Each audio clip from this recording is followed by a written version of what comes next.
It's been a couple of weeks since I did my card news review update, so how many did I miss? 76 cards? Well, let's better get down to it then. Hi everyone, this is D-Summon from Mushi Report, and yeah, I lost my voice for the past couple of weeks, so I couldn't really say out stuff in a video, so I had to stop. But yes, there's been so much stuff that I really wanted to share about all these cards that we got. So I'm gonna be rating all these cards today and share with you my thoughts on how good they are really quickly because yeah, we got 76 of them. Alright, first up, we have Snow White Unexpected House Guest. This is a 2-cost character, and she has the ability to reduce 1 cost for all your 7 dwarf characters. How good is this? Her stats aren't too great with 1-2 stats, but yeah, it reduces cost. So one thing I thought of is to actually play her with the 7 dwarfs that are 2 costs and below to play with your Stitch Rockstar. So we have 2 candidates which are Sneezy and Sleepy. So I'm going to do them all together. Sneezy is not that fantastic simply because it just reduces your opponent's character strength. So it's just okay, but it triggers off your Stitch Rockstar, so that's nice. Because Sleepy is actually kind of one of the best 7 dwarf characters I found.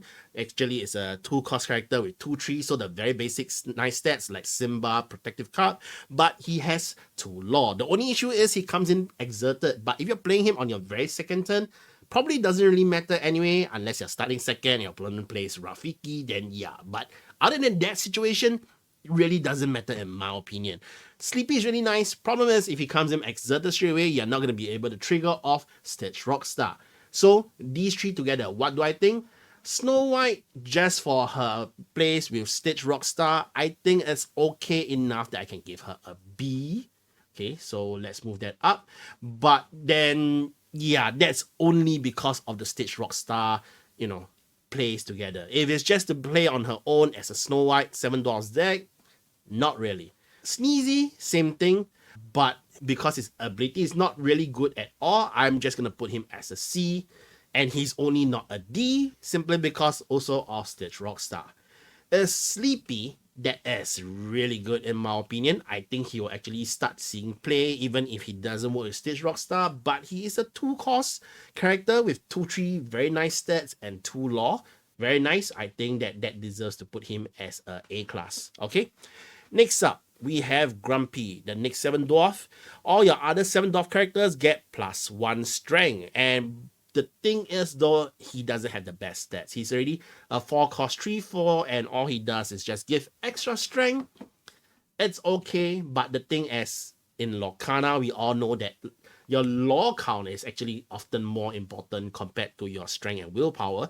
Or rather, your willpower is one of the main things because you want it to survive, but other than that, your strength is okay. It's a nice ability if you want to play as a 7 dwarfs deck, but otherwise, I think at best I'll just give him a C. Okay? Then moving on, we have Dopey. Dopey is when it's banished, your other 7 dwarfs characters get +2 strength until the start of your next turn. Similarly, subpar stats is a 3-cost character with 2/2 stats only, and he gives +2 strength. So yeah, great, not good stats, and the ability is not great as well, just to add strength. So yeah, not that fantastic. I'll put him as a C as well. The Happy is when he has support basically. So he's a 3/5. His stats are not that great, just that he has 2 Law. So he is still decent, I think, to actually just play on his own as a, as one of your characters with support. The thing is, you're going to be comparing him with Maximus Palace Horse. So that has 4/5 stats, if I recall correctly. He has only 1 Law, but he also has Bodyguard. That's the thing. You're going to be comparing it if playing on its own. He's okay to play as a 7 dwarfs thing. If you want to play Snow White, then yeah, that synergy of it lets him get a B. But otherwise, you'll probably be better off playing your Maximus Palace Horse. Next, we have Bashful. Bashful as a 4-cost, 2/5 stats. He's actually pretty decent stats because at 4 costs, the best you can get is probably say a 4/5 stat maybe. But the thing is, he has 3 Law, which is great. But again, the 7 dwarf synergy. He can't quest unless you have another 7 dwarf. So he's definitely not a Sleepy. He's not as fantastic. He is okay. Just for the synergy, I would put him down as a C because, yeah, I think the Seven Dwarfs in general are nice to play as a fun team to play, but I don't really expect to see them being played competitively other than Sleepy as a possibility. Okay, then we have Dog, leader of the Seven Dwarfs. Whenever he quests, can pay one less for the next character you play this turn. This is actually pretty good, simply because he uses 2 law and then he can reduce 1 cost, which means that when you play on turn 3 and then on turn 4, you can play a 5 in character. So even though he kind of like leaves the board probably on the very next turn because he's not that strong, his stats are not that great, but getting to play the characters earlier is pretty nice. So that is a nice card to have in your early game, but not as good in the late game.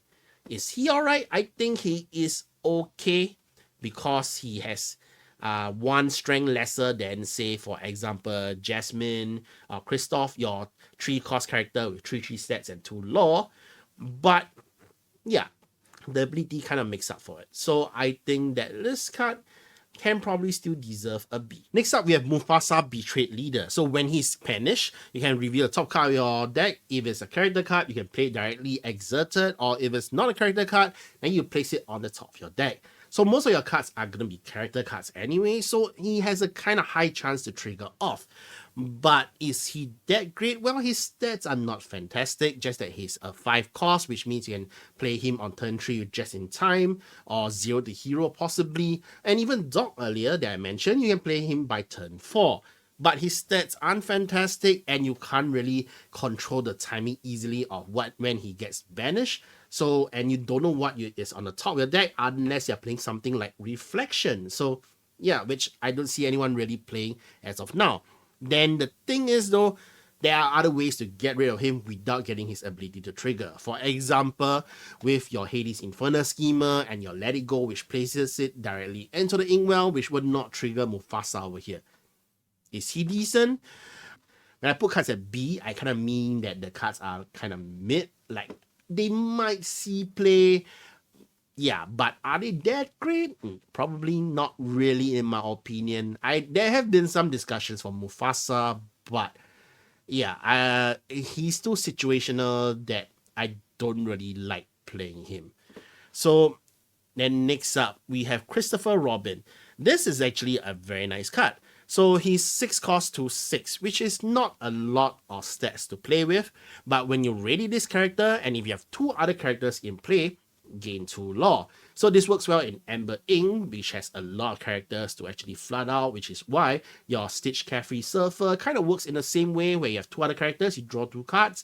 This one is when you ready your Christopher Robin, you gain 2 law. So if you manage to get Christopher Robin to trigger off, that means that you'll probably get to gain, say, 6 law, because you quest once, and then on the following turn, you get a trigger his ability, and you quest again, that's 6 law. Not bad. There is some potential for use, but because he's a 6 cost, I kind of feel that a lot of 6 costs have to have abilities that actually trigger off nicely when they come into play. If there are cards that maybe can work later on, it's okay, but they might need slightly better stats. At 2/6, he can probably survive a few battles, so that is okay. But yeah, I'm hesitant to put it at a A for now. A or B maybe? Yeah, I think I'll put it as a B for now. The way I look at the cards is A are stuff which I straight away see that I think that they definitely can fit into a deck somewhere. But as the B and lower, there's stuff like I'm kind of questionable about it, especially the C. Those are stuff which, yeah, I'm doubtful that they'll see play. Okay, then we have Rapunzel, Gifted Artist. So this is a shift character that's 5 costs. You can play on top of Rapunzel, and then when you remove 1 or more damage from one of your characters, you can draw 1 card. So this is something that could work nicely with Hakuna Matata, because when you heal up more than 1 character at a time, you actually trigger Rapunzel multiple times to draw multiple cards. So that's interesting, but is she stronger than the original Rapunzel Gifted with healing? No. Not at all, because Rapunzel gifted with healing just by her own gives you the potential to draw up to 3 cards, and that's by actually healing up your characters on her own. While this is a combo piece, which is okay, but it's a combo piece. You need to actually have other stuff to play with. And also at 0.6 with that 0 strength, it's pretty bad. It won't easily survive battles that often because your opponents won't feel anything to actually crash their characters into this Rapunzel. How good is she? I think as a C. I don't expect her to really see play unless there's some weird like draw card combo deck, but considering that we are starting to see mill decks with your whole new world and your Prince John ongoing and your Belle Hidden Archer and all that kind of stuff, if you've been updated, then yeah, I don't really see this Rapunzel seeing play at all. Then we have Grand Duke. Grand Duke Advisor to the King, where all your Prince, Princess, King, and Queen characters get +1 strength. I think this is actually okay if you want to play some form of a team deck. But like I mentioned earlier on in Lorcana, you're going to want lore counts even more importantly. At 2 costs with 2/2 stats, that's pretty basic. And then he doesn't pump himself, he only pumps the other characters around it, and he's pumping strength. Not fantastic. So I think he can see play maybe later on if we actually see like a Prince, Princess, King, Queen kind of deck, but not at the moment in my opinion. Mulan, Reflecting. Whenever this character quests, you may reveal the top card of your deck. If it's a song card, you may play it for free, otherwise put it on the top of your deck. And then she's a shift where you can play her by turn 2. This is really good. I think that this is really nice for the song decks. You can play with your Area, Spectacular Singer, so I'll put her straight away as an A. Of course, she doesn't get a trigger off easily because it's just checking the top card and you have to play a lot more songs compared to Area, which checks the top 4. But then, this is a shift character. So, assuming that there's a turn 1 Mulan, which I will hope so since there's a shift 2, then you will be able to get this trigger off a bit more better. And I'm kind of still expecting to see more cards that let you actually check your top deck and then place it back in the top deck other than Reflection. Because Reflection does nothing other than just checking your top deck and then putting back in some order. I'm hoping there's something like, say, Be Our Guest, for example, where you actually get to tutor your deck for something, and after that, you can place back in the top of the deck in any order, then that will work nicely with Mulan, and say maybe your Area Spectacular Singer. So, yeah, I'm still hopeful for that, which is why I'm putting her as an A for now. And then we have Cobra Bubbles, which this one is your Triton, basically. It's a 7 cost, 5/9 stats with 2 lore.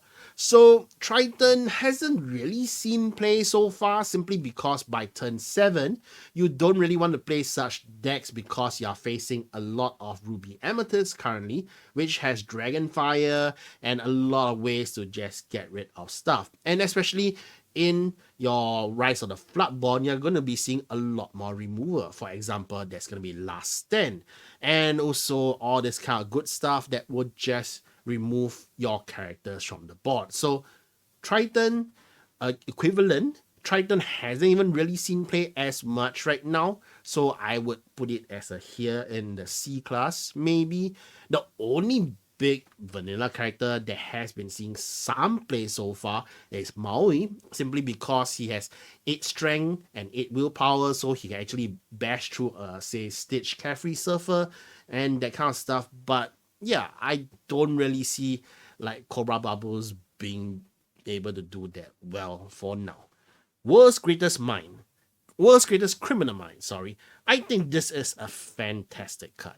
It's a very nice song card, which similarly banishes chosen character with 5 strength or more, which is why I mentioned about Cobra Bubbles. This is another card that can get rid of it very easily. It's a song card that can be sung. So this is kind of the next song remover after Let It Go. But this one, the issue kinda is that it's limited to 5 strength only. But that's not that big of an issue because there are a lot of support characters in Amber. So you can easily pump the strength of an opponent's character and use World's Greatest Criminal Mind to actually get rid of them.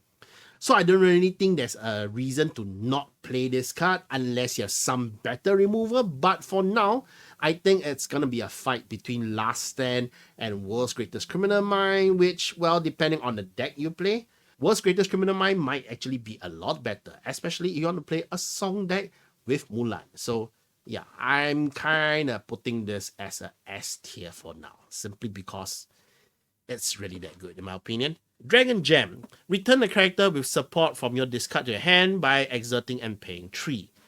Too expensive.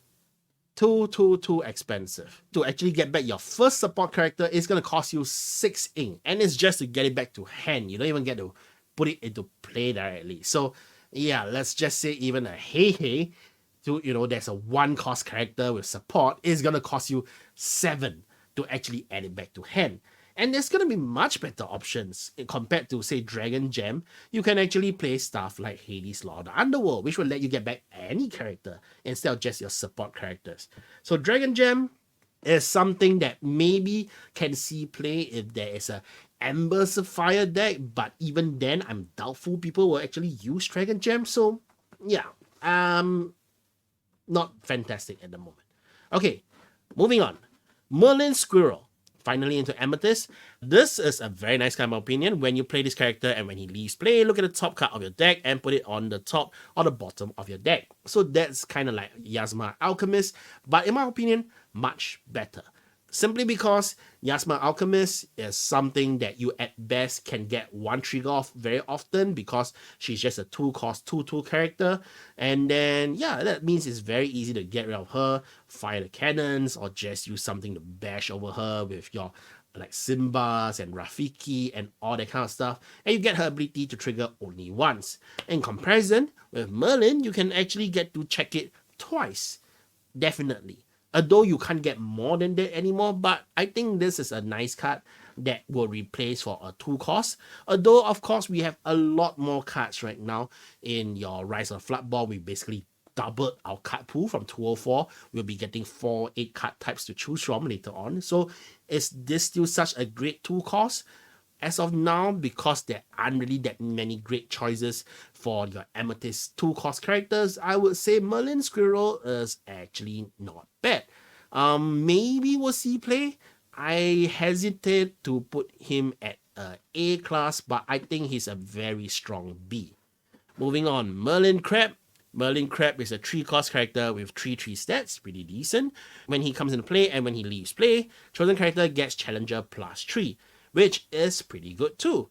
The thing is that Challenger +3, is it that useful? I think this is a nice play because, for example, in Amethyst Emerald, you will see stuff like Megara because sometimes you need that extra bit of firepower, which in this case, well, you're probably not going to get the when he leaves play part that often because it only lasts for this turn. If your opponent take cares of it during their turn, then yeah, you're going to lose that second use of it. But for the very first use, it instantly gives a +3 challenger. So that's extra 3 strength to easily take out something, which is really nice. I think there's a lot of ways that you can actually make good use of this. For example, even your 1-cost character with say 1 strength, with extra 3, they can get 4 strength, and that's enough to take out, say, a Cusco or a Mad Hatter. And there's a lot of other good stuff that can be taken out quite easily. Definitely a very strong B as well. I would say definitely something to be considered. Next, Merlin Goat. When you play this character and when he leaves play, gain 1 law. Very strong. A very nice card because he definitely gains you 2 law as a bare minimum. And then if you actually quest with him, 3 law, not bad. The thing is that is guaranteed, and then his decent size body, not the most fantastic. But if you use him to crash into your opponent's characters, then yeah, you get that's 4 strength there to actually try and crash into one of your opponent's characters and trade it off with them. And in the process, you still gain 2 law. And even if your opponent decides to use smash on him because he only has 3 willpower, it doesn't really matter because he still gains you 2 law. So he's a guaranteed 2 law. And I definitely would say that, for example, in the Amethyst Emerald deck, that is one card that definitely could be considered. You will want to play him with all your other combo cards like Bibbidi Bobbidi Boo. I will talk more about that later on. Or your Meta Mim, of course. But yeah, I think Merlin Goat is a very strong contender simply because he's pretty much a guaranteed 2 law. And that's it. Which we don't really have such stuff right now as of the first chapter. And then we have Meta Mim Snake. To be very honest, I'm not a very big fan of all the Meta Mim cards so far because they are all pretty much the same. When they come into play, you have to bounce the character back to your hand or otherwise it will get banished. So all you get in return is slightly better stats, which Meta Mim Snake is still okay. I think I can see her as a B that people might play her, but is she that great? I think that for slightly better stats other than compared to say a Simba protective card, that's one card that you will worry about, but aside from that, she doesn't really do too much. So she controls your early game, but we all know that in Lorcana, it's very often that you get quite late in the game, other than the couple of decks that really rush right now, like for example Amethyst Emerald, which this doesn't help you go aggro for the law count. So yeah, I think it's decent, but not that fantastic, which is especially what I'm going to talk about for Metamim Purple Dragon. It's a 7-cost character with evasive, but you have to bounce 2 characters back to hand. And she's the second character that gives you 4 law. So the thing is, this is basically Mickey Mouse Brave Little Tailor with slightly better willpower. Mickey Mouse Brave Little Tailor is 5/5, this is a 5/7, and they both have evasive. But in return for the slightly better stats, you need to actually return 2 characters back to hand. And yeah, you get to play her 1 turn early. But is she that great? I don't really think so. Especially where we already have cards like Fang Crossbow, like Sword of Truth. So there's already so many ways that you can get rid of her without having to worry about her better stats and her evasive. So people are already not playing Mickey Mouse Brave Little Tailor as much, and I definitely do not see Metamim Purple Dragon being played really much at all. So yes, that's the idea. Okay, moving on. Arthur's Wizard Apprentice. Whenever this character has quests, you may return another character to your hand to gain 2 law. His stats are not that great, which is an issue for me. Although he has a nice combo ability to be played with your Merlin, so that's kind of also why I can place him as a B maybe, to sort of a Merlin bounce your own characters back to hand kind of card. That, yeah, it might work out, but I think there are much better 3 costs that can be played, especially considering Arthur or Ward, depending on what you want to call him, is actually uninkable as a 3 cost. I think that there's better ways that you can easily gain 2 law, and yeah, and especially because you need to quest with him, which means that whenever you quest with him, he's just a 1/3 character waiting to be taken out very easily on the turn 4. So yeah, not that fantastic. But yeah, maybe there's still a combo way to play with him together your Merlin Goat to kind of get your law very quickly and all that kind of stuff. We'll see. Compared to Arthur, the better card to actually pull off your Merlin combo is actually, in my opinion, something like Gruesome and Grim, which is definitely an A for me. Definitely. Because you can actually play a character that costs 4 or less for free, they gain rush, and at the end of the turn, you can banish them. So I think that especially all the characters that have abilities when they come into play, you know, like your stuff like your Merlin Goat definitely, or say even if it's say Ariel Spectacular Singer, something along that line that, you know, they get a trigger off when they come into play and then they can crash into something. Yeah, you're not going to waste it. And then also you get to play your 4-cost character. So it's best combo with Merlin Goat that I think that there's a lot of plays that can be done. Just all the Merlins have a nice profit from Gruesome and Grim. But of course, to maximize the usage, you want a 4-cost characters. Basically, I think this card is great to be made use of, especially Merlin Goat. But I'm sure there's more other 4-cost characters that can be used and thought of if, you know, you all put your imagination to it, but we need to see the full list first. Next, Legend of the Sword in the Stone. So this gives a chosen character +3 for Challenger this turn. And it's a song card, and you can play it for 2 costs. So the thing is that for 2 costs, getting extra 3 strength is actually pretty decent, because like Megara, for example, only gives you 2, and Vicious Betrayer is probably the only one that can, for 1 cost, and if it's a villain, give you +3 strength. But +3 strength, +3 challenger is about the same thing since they only last for that 1 turn.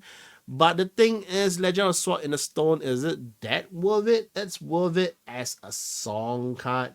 so that you can plus or say your Mulan and your Spectacular Singer.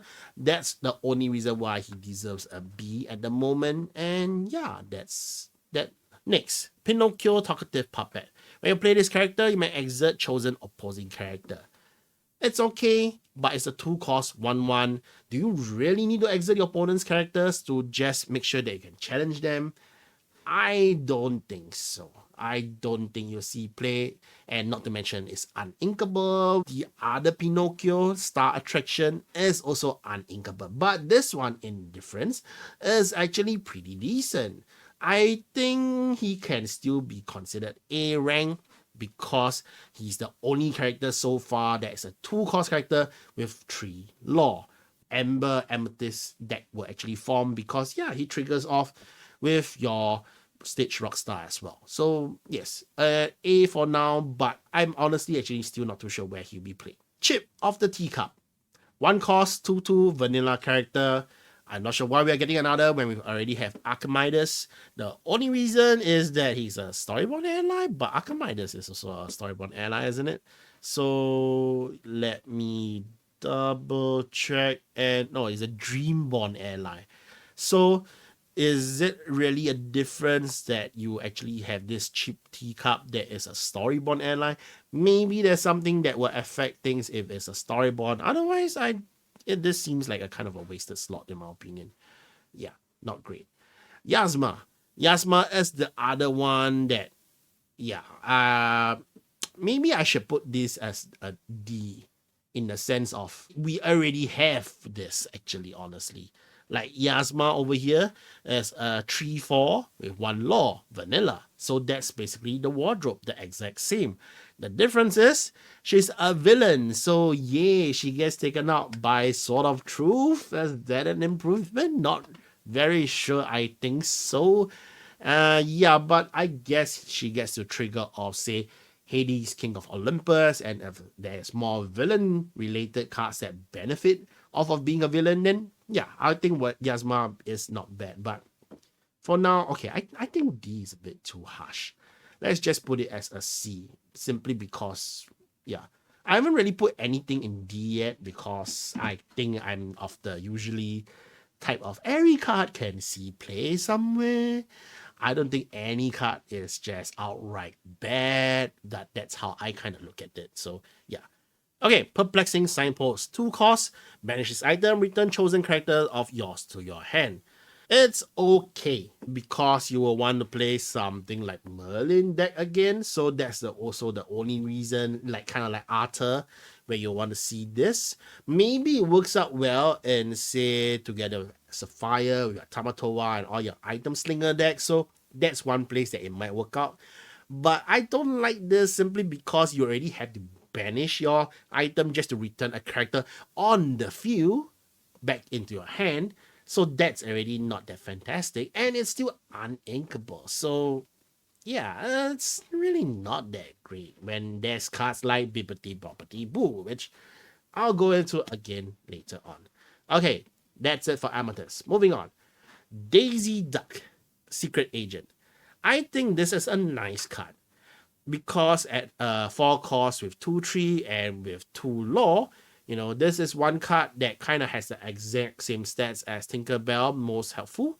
And yeah, you definitely get your opponent to reduce 1 card at least. And if you're playing something like, say, for example, Amethyst Ruby, where they don't really have characters on the board and they're just kind of storing all their cards later on, then yeah, getting to actually discard your opponent's card can be something that's really nice. So I think that Daisy Duck will see play because yeah, she's just a really nice card on her own standalone. So maybe not as strong as Hans, and in terms of the stats, like 3/3 would have been much better. But yeah, just for the almost guaranteed discard for 1 card, I think that Daisy Duck will see some play here and there. That said, the better card for a 4 cost compared to Daisy Duck is definitely Donald Duck. Donald Duck is a 4 cost character, it's a shift tree, so you can maybe play it with the vanilla Donald Duck from Ruby, the Boisterous Fowl, and then you can shift in this and shift 3. But will you want to play it? Not really. I'm hoping for a 1 or 2 cost Donald Duck maybe. So yeah. But the thing is also a shift tree, so you only save by 1 ink. So it's not that important in my opinion for shift because he's actually decent enough. For a 4 cost with 2/5 stats, it's actually pretty alright. With 5 willpower, it's strong enough. You don't have to worry about, say, for example, a smash or your swords unless both come together.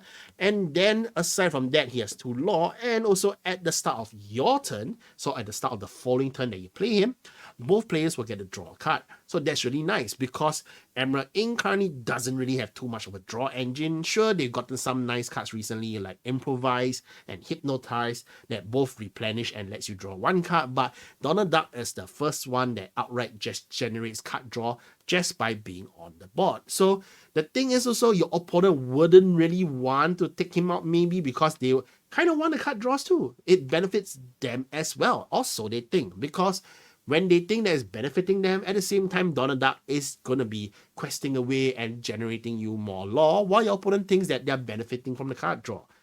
Kind of a bit of a slight double-edged sword because your opponents might draw something really good, but I think that at 2 law each, I think is a worth it card. Is there better cards? I still don't know how my 4 costs will be exchanged. For example, I play Amethyst Emerald. I think Hans will definitely be replaced. Tinkerbell, most helpful, she's still fantastic as an evasive character, and her extra ability, sometimes I still use it to take out an opponent's Simba protective card to get to their Lilo. So I don't know how I will adjust them yet, whether I'll be definitely playing Daisy Duck, but Donald Duck will definitely see play simply because he has very fantastic stats. Okay, moving on. Prince John, greediest of all. When your opponent discards 1 or more cards, you may draw a card for each card discarded. And he actually has ward. The thing is that he is uninkable. So this is a very interesting combo card that definitely has seen some play already on YouTube and everywhere. People are playing him together with a whole new world because whenever your opponent discards 1 or more card, you draw that same amount as well. So if your opponent has 3 cards while they have a whole new world, then yeah, you're going to draw your 7 cards from a whole new world and you draw an extra 3. But of course, there's other plays they can make with it. For example, you have Forgotten Me or Hypnotize. These are all cards that actually make your opponent discard cards. And with Prince John, you're going to draw a card as well. So this card can definitely see some play as well. I should actually adjust. I'm sorry. Donald Duck definitely is an S tier for me. Okay, back to Prince John, sorry. So Prince John, I think, is very strong simply because he has ward.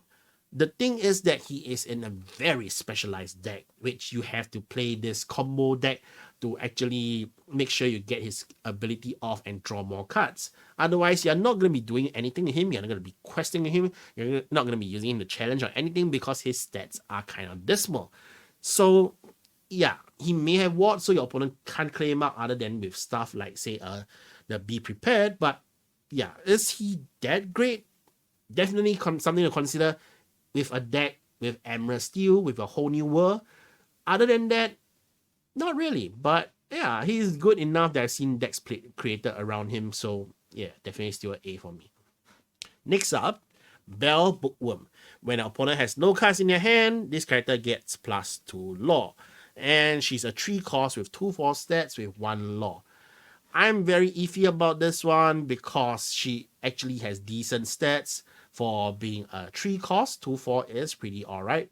The issue is she is uninkable. So I don't really know if I actually want an extra 3 cost uninkable, and you're not really gonna get that ability off very easily. Yes, there's a lot of discard stuff now with your Daisy Duck and all that kind of stuff, but would you really want to try and make sure your opponent has lesser so that you can actually just get an extra 2 law when she only has alright stats for 3 costs? Not really. There's better 3 costs that you can play that outright already gives you 2 law. So I don't feel that this card is that worth it. Maybe I should move her down. Yeah, definitely a C for me. Okay, Enchantress.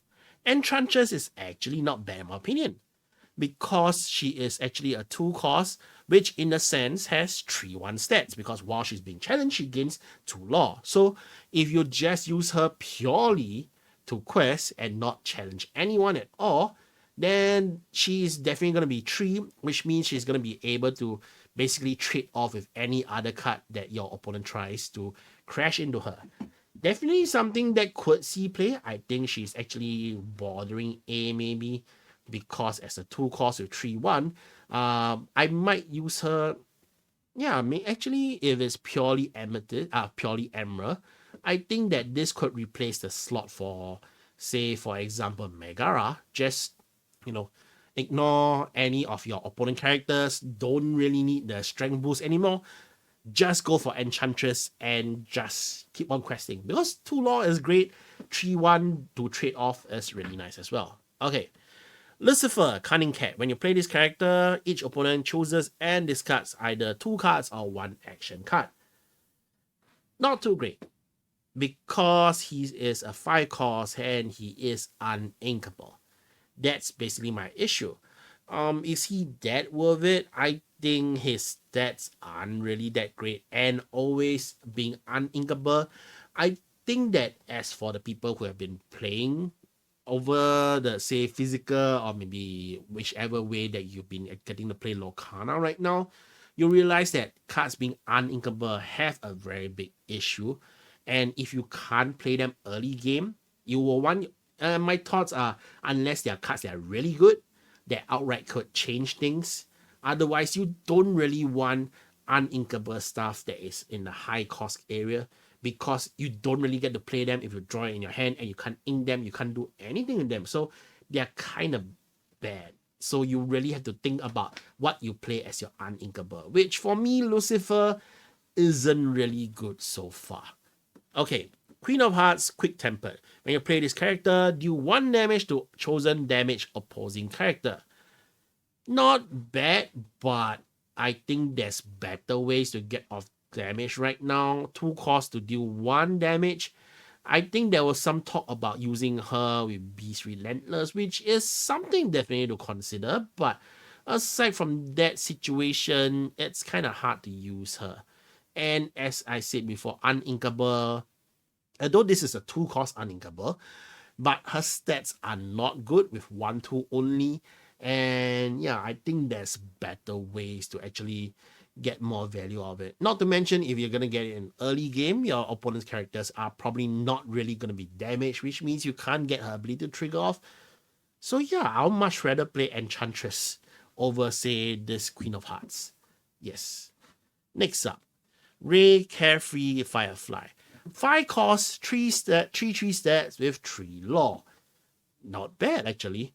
The thing is that you don't really have a 5 costs with evasive at the moment for Emerald. Right now, the main slots everybody know is Cusco and Mad Hatter. I actually think that Ray could replace a slot for Mad Hatter, assuming you can get the card draw down, simply because he's evasive. Your opponent can't really do anything against him to challenge. Sure, there's stuff like Smash and Grab Your Swords, but I think that Grab Your Swords meant losing tempo a bit because of resist going on. They can't even really clear out Cinderella Stout-Hearted, so they need to rethink some of their options there. So yeah, Ray actually has a pretty decent chance of survival. So he's fighting for the slot with Mad Hatter, which I think he actually might win it. So yeah, it would be much better if you had 1 more willpower. Then he would definitely go in for sure if he was just 2/4. Yeah. Okay. Next up, Cheshire Cat. 2 cost, 3/2 with 1 law. So this is kind of the similar vanilla character, just that instead of 2 strength and 3 willpower, it's flipped 3/2, which is nice. I think that he definitely can see play. It's just that I'm not too sure. Right now for Emerald, it's mostly all the aggro-based decks. They don't really do that much fighting and trading. So Cheshire Cat is alright. Definitely a decent addition. But yeah, I'm not too sure about it at the moment. Which, yeah, I think he deserves a B. Viera, the Fang Chief. Virana, sorry. Fang Chief. 5 costs, 5/5. Maybe can see play simply because she has 1 more strength than willpower. So this is an outright power creep to Jumba Jukiba, because she has the exact same everything, just that 1 extra strength. Of course, there's some slight differences with the classifications, because Jumba Jukiba has Inventor, but is there any Inventor like tribal ability right now? None. So yeah, in that sense, the exact same. You can say that Virana has a slight, minor simply because she's a villain, so Sword of Truth will take her out. But yeah, there's stuff like Grand Duke that will give her one strength. So yeah, as situational, I think Virana just is okay. She still stays at C. Yeah, I think that's still fine for now. Okay, Bibbidi Bobbidi Boo is a fantastic card. She's a song card that is uninkable, so that's one concern. But she can be sung for free at 3 costs, and you return a chosen character to your hand to play another character the same cost or less for free. So there are so many users to this that I have to place this as S tier. Because let's think about the ways you want to use her. Firstly, she functions as sort of a fan the flames, where you just ready your characters, or she or virtue, whichever you want to consider, and then she readies the character that you want to, that was already, say, exerted from a questing, and then, yes, it's back to ready, and it's healed up, and your opponent can't touch it, they can't challenge it because it's now in a ready position. Nice, it's a reset, even if it's the exact same character. And of course, you get to reset any abilities that happen when they come into play. Not too sure how many of those are useful yet, but yeah, like the late game, definitely you have, say, your Ursula, you have your Elsa, you have your Maleficent Monstrous Dragon that all have nice abilities that happen when they come into play. So yeah, all your Tinkerbell most helpful. So these are all stuff that will trigger again just by them going back to hand and being played again. So that's the best part. So there's so many plays that come for this. And of course, the best way is to trigger it off together with Merlin Goat. Because Merlin Goat, when it's returned to hand, then you get to get one law, and then after that, you play that same Merlin Goat again, and you get another law. So in that same situation, play the Merlin Goat from your turn 4, on your turn 5, quest with Merlin Goat, so that's 2 law already. Play Bibbidi Bobbidi Boo, it goes back to hand, and it comes into play again, and that's 4 law gained by just Goat alone. And then after that, he's back into ready position, ready to quest again, and ready to just gain more law again when he leaves the field. So yeah, that's easily like 5 or 6 law just from one Merlin Goat interaction with Bibbidi Bobbidi Boo.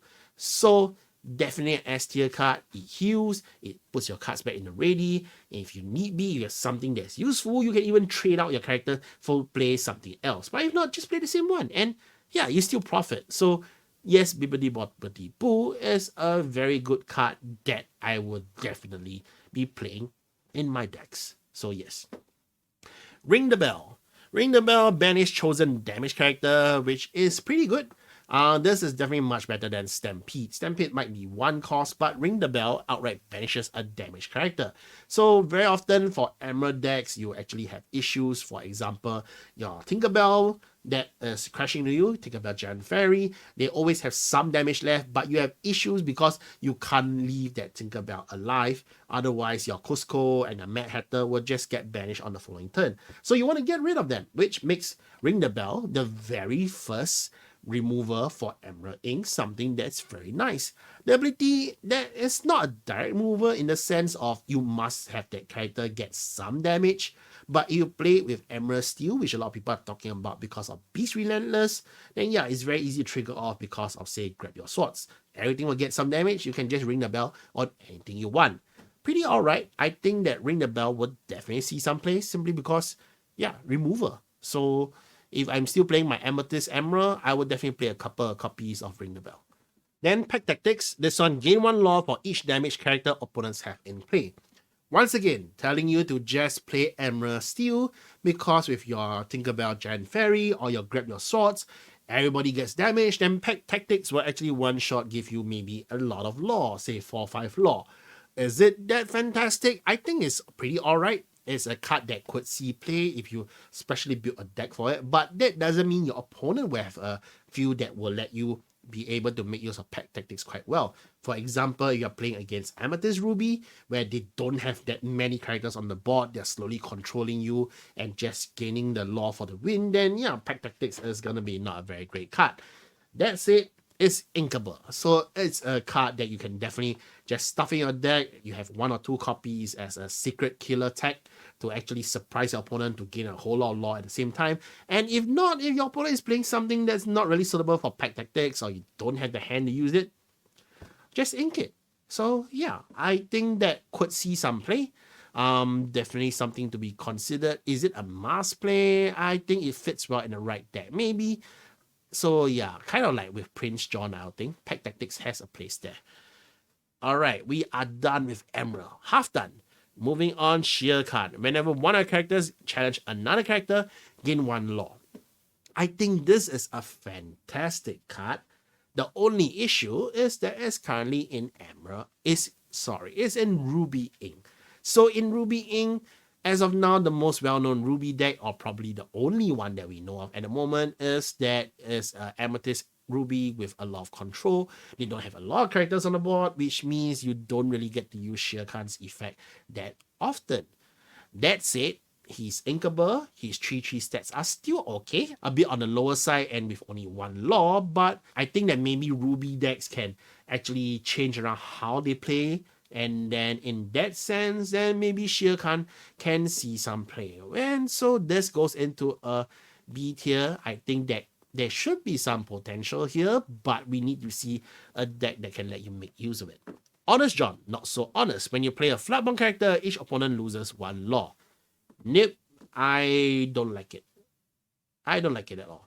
Because you won't get to trigger it that often. His stats are not great. He only has 1 lore for 2/3 stats at the 3 cost. He's uninkable. And for playing Floodborns, which that means it's not that easy to pull off already. So, yeah, not fantastic. Lady Tremaine, when you play this character, each opponent with more lore than you loses 1 lore. Will this see play ever? I hesitate, but I kind of want to just put this card as an outright will never see play. I know I've been quite generous with putting stuff in C, but I think it's time to start putting stuff here, which is, yeah, Lady Tremaine being uninkable, and unlike Aladdin having a fantastic Floodborn to shift into. Currently she doesn't. Maybe she'll get 1, but if she doesn't, then yeah, I don't think I'll play it, simply because stats are standard, but it's uninkable.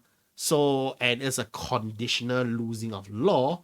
So yeah, in comparison, I'll much rather play Street Rat over this. But okay, Street Rat is a 3 cost. That's not too fair, is it? Is it? This is a 2 cost? Nah, I don't think she'll see play at all. Okay, yeah. Moving on, Scar. 7 costs with Rush, with the most fantastic ability name. Daddy isn't here to save you. During your turn, whenever this character banishes another character in a challenge during your turn, you may ready this character. He can't quest for the rest of this turn. So this is actually feels like a slightly different version of Beast Relentless. Not as good in that sense, because Beast Relentless does not have the restriction to be unable to quest. That said, Scar has Rush. So that means that Scar can easily just come into play and just clear out the whole board of your opponent, because yeah, he can just banish something, ready itself, banish something again, ready itself. So that's not bad. I kind of just wish he had 1 more willpower though, because for a 7 cost character, only having 6/5 stats isn't that great. And having 2 lore isn't that important, because his ability obviously is meant to be something like a Maui in the sense of just come in and just clear the board. So I don't really need him to have 2 lore. All he needs to do his job is to actually come in and clear as much stuff as possible, which means that having more willpower would actually have been greater. So he's okay, but I don't think he will really see play. Maybe in the meta cost for it. Okay, yeah, I if the meta cost for it, maybe. Okay, Tigger, 1 of a kind, 3 drop with 3/3 stats. When you play an action, this character gains +2 strength. Not bad.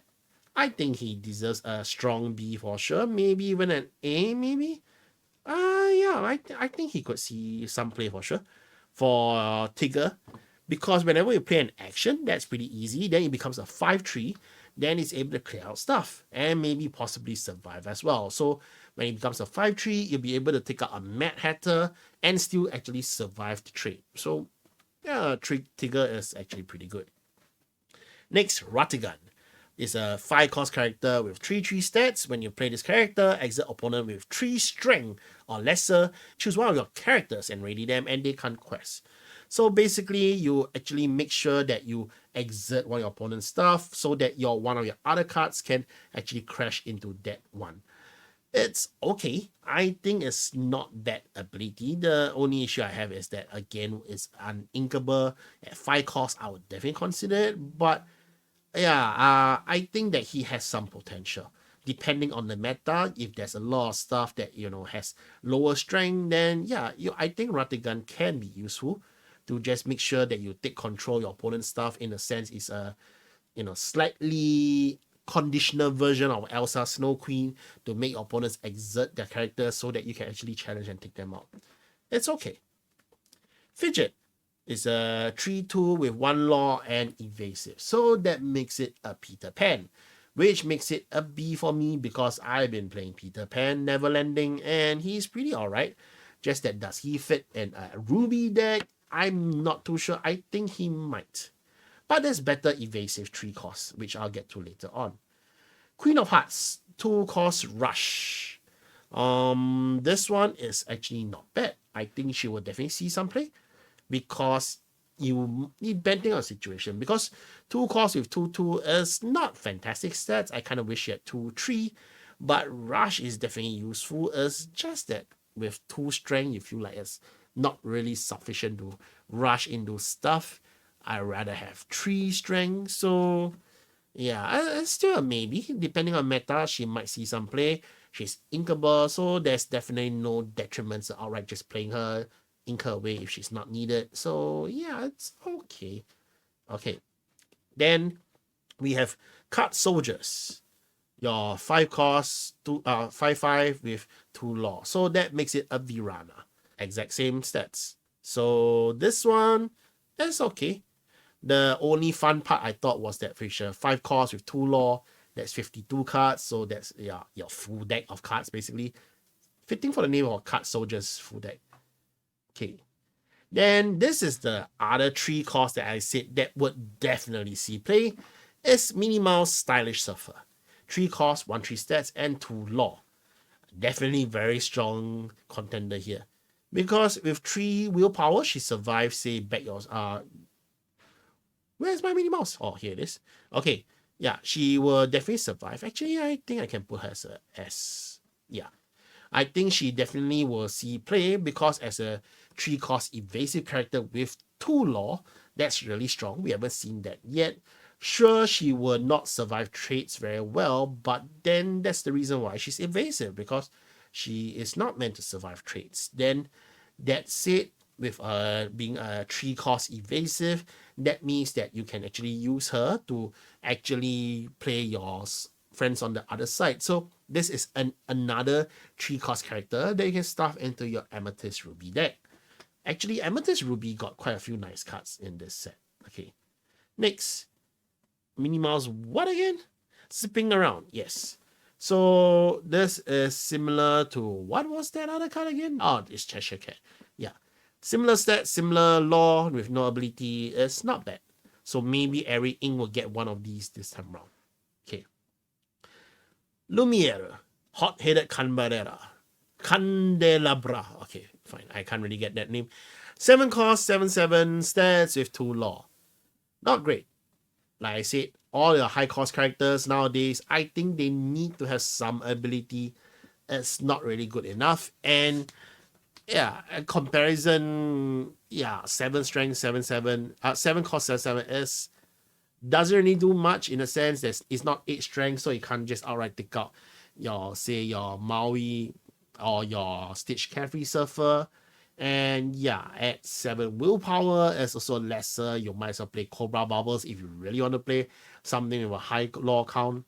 But yeah, yes, it's different ink. I get it. So that said, doesn't change the fact that this still belongs in C tier for me, because yeah, high cost characters, I feel that they need a bit more ability now. Moving on, Sword in the Stone. It's a 1-cost item, which is pretty nice. And for 2 costs and an exerting, you get +1 strength for each damage on the card.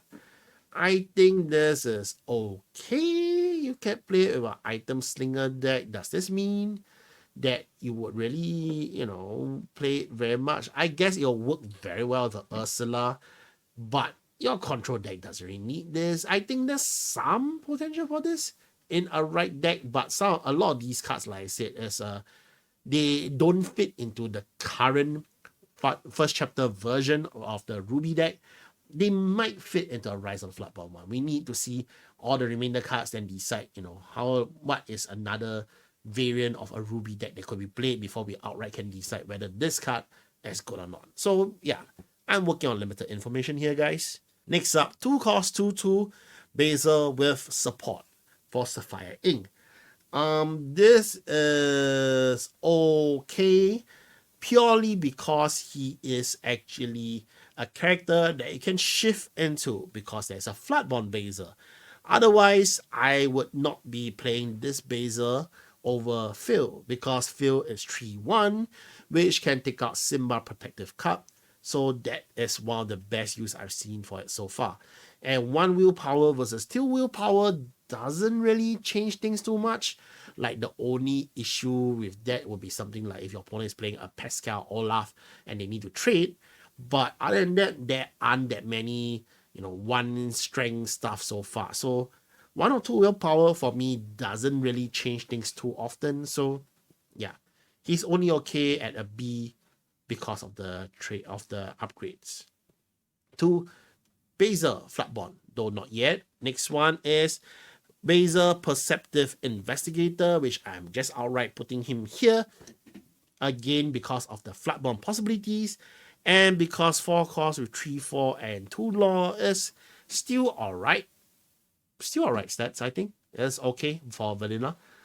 And the main thing to talk about will be Basil Great Mouse Detective, which is a shift 5. So he only saves you 1 ink. Maybe not as great, but then if you use shift to play this character, you may draw 2 cards straight away.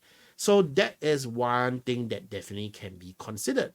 That's the reason why I think that Basil, this version, will go into A class, which actually means one of these would go along with it, but would people... I know there's many people who will definitely make a Great Mouse Detective Basil deck, so they will definitely play this deck because drawing 2 cards is always awesome, and it's 3 law at 5 costs. So yeah, I mean, when you shift into him, his 5 costs, so yes, it's not bad. I think it's definitely good as long as 3/4 versus, say, the other Sapphire, which is Maleficent Uninvited, is a 3/6. There's a lot more willpower for 5 cost vanilla with 3 law. But yeah, I actually think this Basil, it can survive a smash, and that's good enough for me. And you still draw 2 cards anyway. So yeah. Next up, Hiram Flaversham. So when you play this character or when he quests, you may banish 1 of your items to draw 2 cards. More draw power, especially in an item slinger deck, is really good. I know many people who have been hoping for item slinger decks to work out well. So yes, Hiram is definitely something that will see play. Just that 4 costs is a bit high, but he has decent stats to make up for it, so that's okay. Just don't quest with him as much as possible, I guess. Next up, Mrs. Judson Housekeeper. 4 costs, uninkable. When you play a Floodborn character, put the top card of your deck into Inkwell face down and exert it. On paper, she is fantastic simply because if you keep getting ink for free from the top of your deck, then yeah, in a sense, you get to +1 every turn because there's more resources to actually play your cards. That said, her stats are not fantastic. For the same 4 costs and she's uninkable, she might give you 2 law, but yeah, do you really want to have that much ink? Because stuff like Mickey Mouse Detective will work out better, and you also have your 1 jump ahead. There's already stuff that can help you gain your cards in your Inkwell, and this one having to play a Floodborn is very conditional and very hard to pull off. So I might put this one as finally another card that I just don't expect to see play at all. Next up, Then we have Judy Hopps, Optimistic Officer. You play this character, you may banish a chosen item, then the player will draw a card. So you definitely get some nice item remover into a Sapphire deck. So does this get to see play? I would think so. I would say I would put it as an A, simply because there hasn't been any item remover other than, say, in Steel so far. So just because of that, Judy Hopps will see play, assuming that we get to see some kind of, say, item deck doing well. And not to mention 3 costs with 2/3 stats. Not great stats, but with 2 law. So that's not bad. Okay. Sisu, Divine Water Dragon. Whenever this character quests, look at the top 2 cards, put 1 into your hand, put the rest into the bottom of your deck. So develop your brain that you can use every single turn. For 2 costs with 2 force stats and 2 law, that's pretty good for a legendary. I think that she will definitely see some play. And since you get to get 1 free card every turn that she survives and you quest with her, that's pretty not bad. The only issue is she's uninkable, but at 4 costs that you can play her early enough, I think that's pretty alright. So that's something to consider. Nick, Grandpappy, Oldest and Wisest. When you remove 1 or more damage from one of your characters, gain 2 law. So this works best with, of course, Hakuna Matata. You can heal multiple characters and you can gain a lot of law at one go. I would definitely see some people play this because of cards like your Gumbo Pot, yes. So which heals up 2 characters at the same time for 1 character, 1 damage each, which means you can actually gain 4 law at one go just with Grandpappy. And considering that he also gives you 3 law, definitely something to consider. I think he is something for the item deck, maybe as a replacement for, say, stuff like Tamatoa, maybe, as a different way to do it. But you have to combine with Ember Ink to get the most use of it because all the healing is there. So, can see play. But will it see play is a question mark. Okay, Cruella de Vil. So this one is kind of like Robin Hood. During your turn, this character gains evasive. She's a 2 cost with 3/2 stats, so that's already tons better than the vanillas with the Minnie Mouse and Cheshire Cat because he has an additional ability. So yeah, and 3/2 as a Cruella is very fun simply because she can take out your Pongo. So that's exact, reference to the 101 Dalmatians. But aside from that, there's so many other evasive characters you can take out. For example, the one that we gave so much props for the minimal stylish surfer. Where is she? Yes, I put her as a S tier. And yeah, this one can outright take out the Minnie Mouse and still survive the trade. And she's only a 2 cost. I think that if with a more limited card pool and with so many people playing evasives at the moment, and yeah, I think Cruella de Vil would definitely see play. Is that S class? Maybe she's an A tier. Yeah, A tier. Where depending on the meta, she would see play. But in my opinion, 2 costs with 3/2 is already in a sense, the max stats you can get out. So she's still decent for sure. Okay. Then we have Prince Charming. Prince Charming is basically Hans with a 4 cost, 3/3 stats, and 3 law. Will he see play? Yes, I think he will see play. I mean, we definitely played Hans on the Amethyst Emerald decks. He's definitely at like 3 or 4 copies per deck for that particular deck in the first chapter. I know I'm talking about replacing Hans, but that said, there hasn't been something like this for Sapphire Ink. So if Sapphire Ink somehow becomes a deck that can actually gain law really quickly, like you can see the Judy Hopps and Sisu and your Basil all actually having pretty decent law counts. Already there's been people mixing it up with, say, Maleficent Uninvited to actually gain a lot of law, and Prince Charming actually might find a spot in that deck as well as a new aggro kind of deck. So yes, I think you'll see play. Next, Falling Down the Rabbit Hole. 4 costs at 4 cost action card that each player chooses one of the characters, put it in the Inkwell, face down, and exerted. Definitely a nice card that can be played. And the thing that is most fun is that even if you have no character and your opponent is the only one with a character, you can still play Falling Down the Rabbit Hole. So that's one good thing about it. You can use it to actually get around ward. So if Cusco is the only character on their board, then yeah, they have to remove Cusco.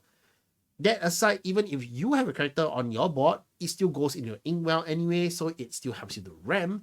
So actually, that is a not bad card for remover. Sapphire Ink is just that you already have cards like, say, Hades Infernal Schemer and Let It Go. One is a song card that can be sung for free. One is a big boss character that can be played, compared to this pretty situational Falling Down the Rabbit Hole, which you can't choose what your opponent removes. And if there are multiple characters, then you can't do anything about it. So is this a very good card? I don't think it's that fantastic, but is it a lousy card? Definitely no either. You'll see some play, but depending on the meta. If Amethyst Ruby is the main deck again, then yeah, maybe you'll want to play Falling Down the Rabbit Hole if you're playing Sapphire Ink, because they'll only have that 1 or 2 characters on the board, and they're all going to be high cost characters. So whichever one you take out, it's all going to work out well. Yes.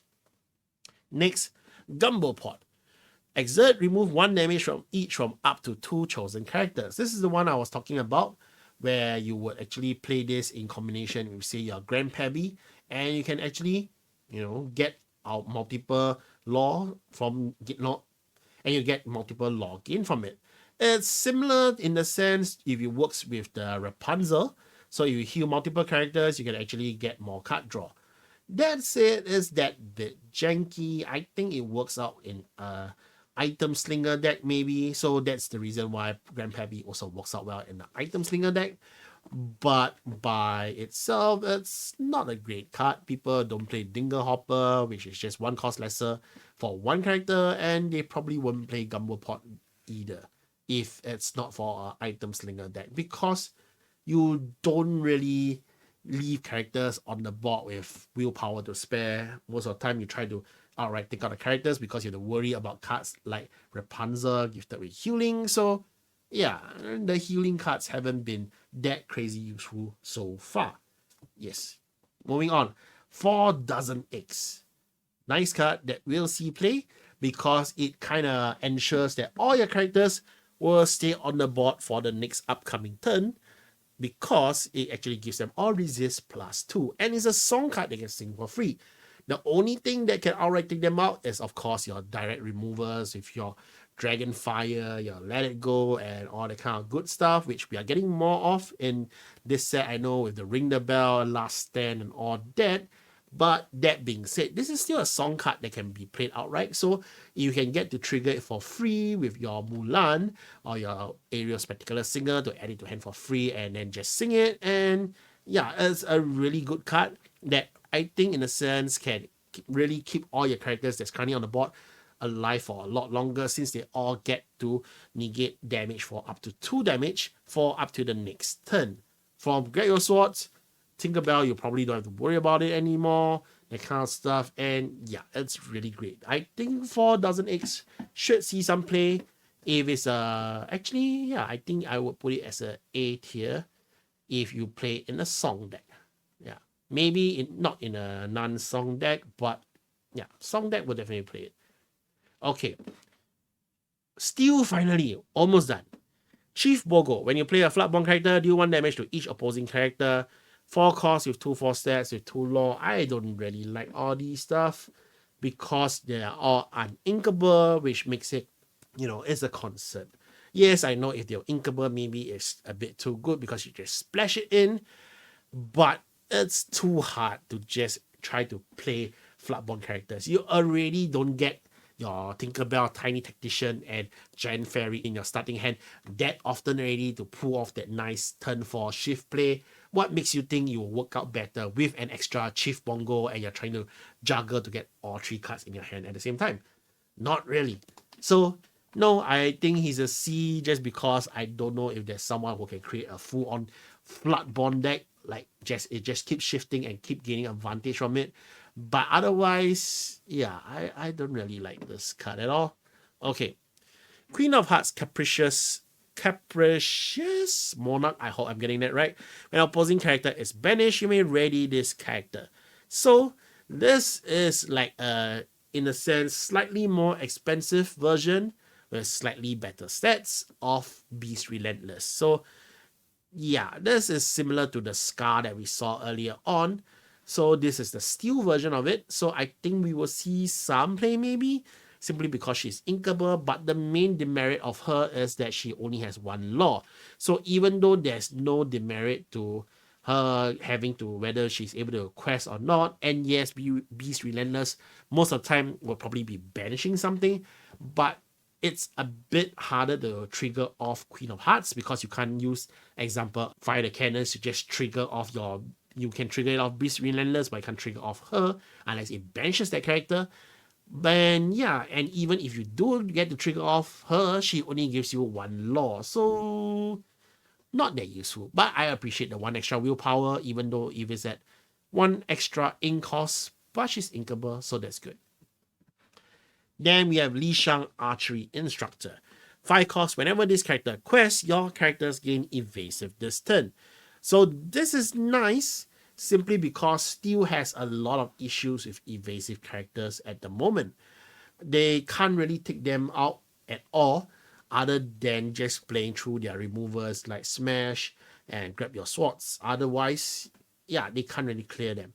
So Li Shang is a card that I think could see some play in your steel decks. Maybe I can put him as an A for now, because yeah, he has Auric stats at 5 cost with 2 law. That's just 1 law lesser than Maleficent Uninvited, but in return actually gives everyone evasive, so that's actually a pretty good ability in my opinion. So yes, an A for sure. All right, almost done. Next we have Prince Naveen Penniless Royal. So 3 costs with 4/3 stats with 1 law. So that's the flip version of the wardrobe. Instead of 3/4 stats, he has 4/3 stats. About the same, but I don't like it simply because at 3 willpower, it brings it down to smash level. But it makes it possible for Prince Naveen to take out Cusco directly. So maybe he will see play as a way to do that. And yeah, but aside from like say taking out a Cusco and Mad Hatter, I'm not too sure anyone will actually play this card. But he'll be a B for now. Moving on. Eli LaBeouf, which actually I got to say still got a lot of the they kind of feel like they got stifled with all the vanilla characters because there's quite a lot of them. Eli LaBeouf, 4 costs with 2/5 stats with 2 law. No ability, but 2 law is still nice. It's just that still has a lot more important characters to be playing. Even currently at 4 costs, do you want to play him? I think not really. So yeah, I would actually kind of put him as a C because yeah, I don't really love vanillas. That's just me. 5 cost 6/5. Also, this is like a Kronk, sort of. But with 1 law only, which yeah, I don't really like it simply because if he has 6 willpower, 5/6 instead, maybe I'll love this Donald Duck a bit more. But for now, yeah, I don't expect him to see play. And similarly, Goofy, actually, I think he deserves a mention because he is the second 9 cost character with 10/10 stats, and he's the third character or second, depending on the order you look at it, character with 4 law. So that is really nice stats, and everybody who has a website had to adjust everything to actually fit in 10 strength and 10 willpower.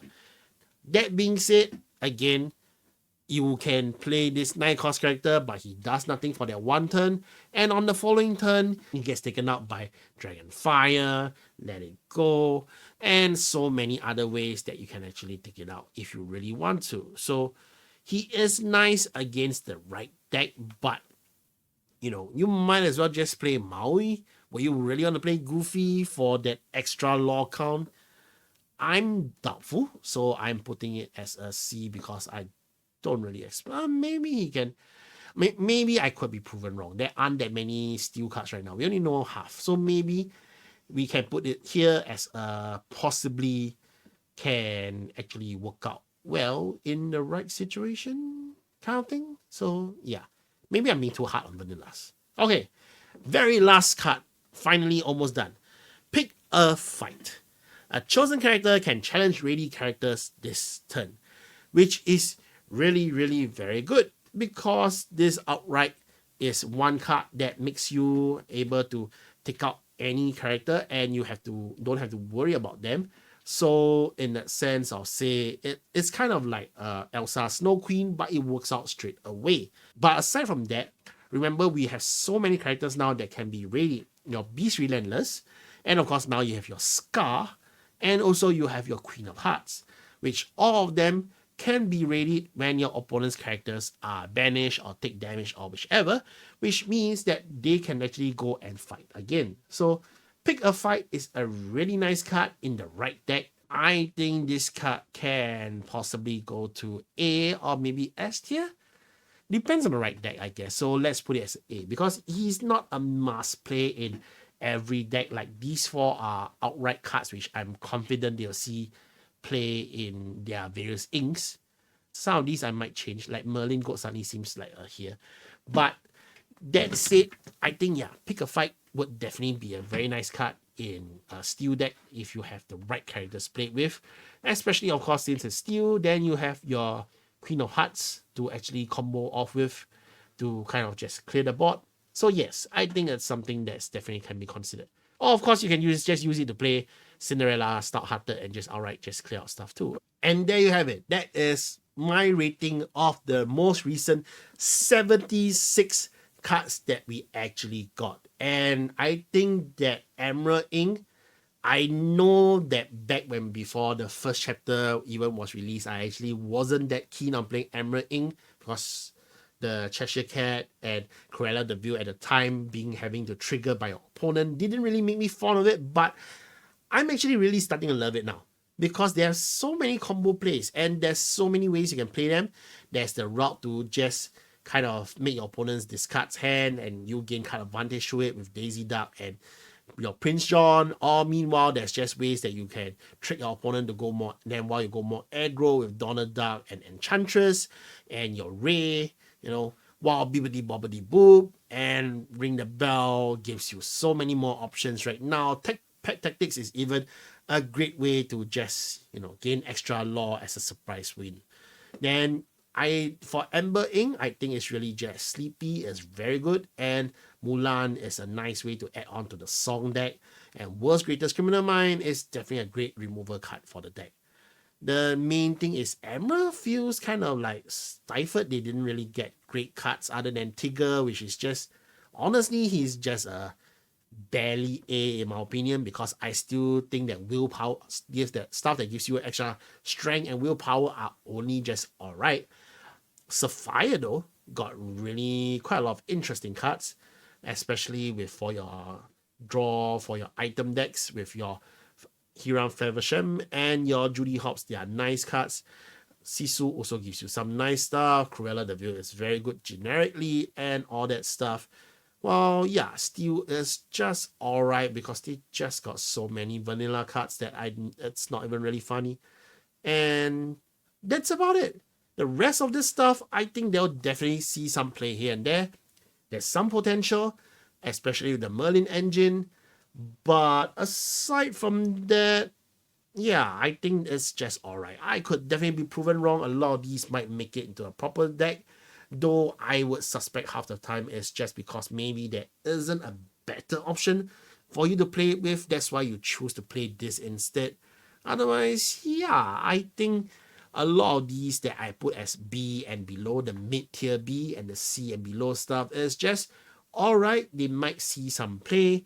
I think they are okay in certain decks, but they are not game-changing. The biggest, best few cards are the ones I mentioned above already, especially if your Donald Duck, Bibbidi Bobbidi Boo is definitely one card that I expect to see a lot of in the upcoming meta for Rise of the Floodboard. And there you have it. That's all my 76 cards. This is a very long video. I'm starting to lose my voice again, but I hope you all enjoyed this. And for the upcoming week, I think it's going to be nuts. We are short of, 95 cards. We have 109 right now. So yeah, 95 more cards to go for Rise of the Floodboard. And I kind of think that we will see all 95 within the upcoming 1 week maybe. At most, we'll only have about 10 plus days left to release our Rise of Floodborn. And I don't think they will leave any cards left unannounced until the pack release. They'll probably have announced every single card before then. So yeah, it's gonna be nuts on the site of the wiki, but I will try to do an update video. So hopefully it'll all work out well. And that's about it from me. Thank you very much everyone for watching. Hope you all enjoyed this video. If you really stay tuned all the way to the end of this 1 hour plus video, I really appreciate you. Thank you so much for staying throughout this whole rant of mine. And I hope you all enjoyed this video. This is D7 from Mushu Report, signing out.